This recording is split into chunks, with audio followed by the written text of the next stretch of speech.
In his mind, I'm a Gentile because my mother's not Jewish. He doesn't care. He's happy to talk to me about all these things, and he's happy that he sees me as an advocate for the Jews. He doesn't see this as some kind of replacement theology. A heated debate. That's a good one. So anyway, the idea, why is it that the leaders, when we were going through Rudolph's thing, we saw that one rabbi who had the discussion about like Hebrew roots, and he's like, hey man, I'm happy that people are just following after Torah, right? Because we're supposed to be, as Jews, we're supposed to be a light to the nations. We're supposed to take the Torah to the nations. And it seems to me like the leaders of the IAMCS have forgotten this, that their mission is actually to take the Torah to the nations and give it to them. You should be overjoyed that people are trying to adopt these things and trying to support the Jewish people and attach themselves to the Jewish Mashiach. Why wouldn't this be a good thing?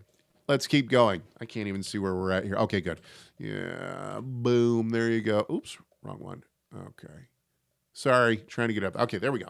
We don't disagree generally with the use of Jewish symbolism and expression by non-Jews. However, such usage by legalistic non-Jewish groups, many of whom think they are the true Israelites and who are often critical and divisive toward the Gentile church, can cause much offense and or confusion in both the Jewish and Christian community. There's a lot to unpack here, and I know that we're just going at a snail's pace, but come on.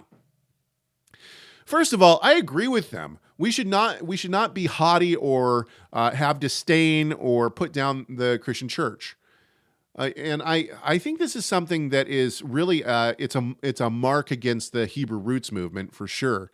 And I think that it's even maybe a mark sometimes against Messianic Jewish groups as well. But the notion somehow that we should send the Gentiles to, I think the IMCS would say to the Catholic Church.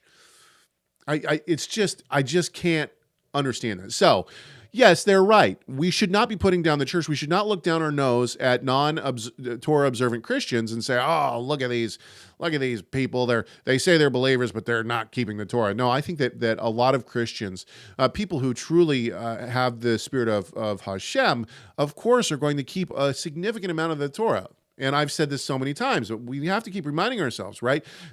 Not slandering, loving your neighbor, loving God, right? Not lying, not committing adultery. All these things are Torah, right? And what are the two greatest commandments? Love the Lord your God with all your heart, mind, soul, and strength, and love your neighbor as yourself. And I think the Christians, non-Torah observant Christians, do this very well in many cases, okay? And Torah observant believers oftentimes do not.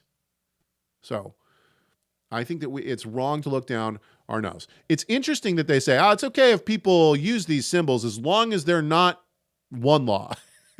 This is what they're saying. We don't disagree generally with the use of Jewish symbolism and expression by Jews. However, if you're one law, then we don't want you to do it. If you believe in one law theology, then no. Then we don't want you. Then take it all off. Don't do it. Go back to the church. Right? Okay. Both the Jewish and Christian communities may not be able to see the distinction between the Messianic Jewish community and the Hebrew roots camp. And I agree. I think that they shouldn't see a distinction. I think that the Hebrew roots camp tends to have a lot of theology that is off in many cases. And I think that the Hebrew roots camp should move to a more Messianic understanding. So, yeah, I don't think that there should be a distinction between the Messianic Jewish community and the Hebrew roots camp. I think that the Gentiles should come into the Messianic Jewish community, and we should all be one. That'd be great. Due to their external appearance and the imitation of Jewish expression, man, doesn't this sound like liberals? No offense to anyone out there who's like a huge liberal. Well, actually, I don't really care. But it sounds like, you're culturally appropriating. You're culturally appropriating this. Let's go into the boba tea shop and tell them that this really came from Africa. Right? I mean, like, come on. Who cares? You should be flattered. Imitation is the highest form of flattery. Why would you be offended by this? Has anybody seen that? There's a video that was done a while ago, but this guy goes to like a college campus and he's got like a sombrero on and he's got like a fake mustache and like a poncho. And he's like, do you think is this offensive? And they're like, yeah, it's super offensive. Mexican people would be offended. And you're culturally appropriating the Mexican culture, all these kind of things. And then he goes to like, I don't know if it's Mexico or if it's, but anyway, it's all these Mexican people, right? And he's like, hey, what do you think of my outfit? And they're like, it's great. All these Mexican guys are speaking in like Spanish, like, oh, it's great. Yeah. Come on, you can hang out with us, kind of like they absolutely love it. Why? Because they're flattered by the fact that he's, immersing himself in what he thinks is the culture, whether he's right or not. And we should see it the same way, right? If Gentiles want to come in and want to be part of it, why would they want to be part of it? Why would they want to be part of it? Continue listening to this conversation by clicking the full show link on the left side of your screen, or check out the video on the right that YouTube thinks you'll like. Don't forget to subscribe to this YouTube channel so you never miss content from Messiah Matters.